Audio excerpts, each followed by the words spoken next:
जवानी ढील बोला घूमते रहत है आलू खेत पलाई जात बा इनाज रखे के छीट दिए या देखा पलाई जाता है कैसे छीट ना सकते दिन में घूमत रहत है। जब तू हमका बैठा देखा तो तब तोरे बोले निकला था दिन तुम घर में कमो करत रही थी। तू का कौन टेंशन हो गया हो रहा तो तू का जन्मा मार टेंशन।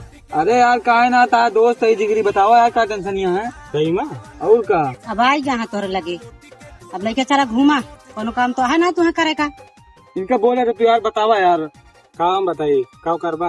अबे बता तो जिगरी दोस्त है बताओ पक्का कहले बा पक्का यार ये तो दिक्कत है बताओ यार मेरा आरू चली गया मैं नहीं रे तो हमें कौन दिक्कत है। ठंडी बहुत पड़ती है ठंडी पड़ती है भैया तो भौजी भेज देते हैं रात के टाइम।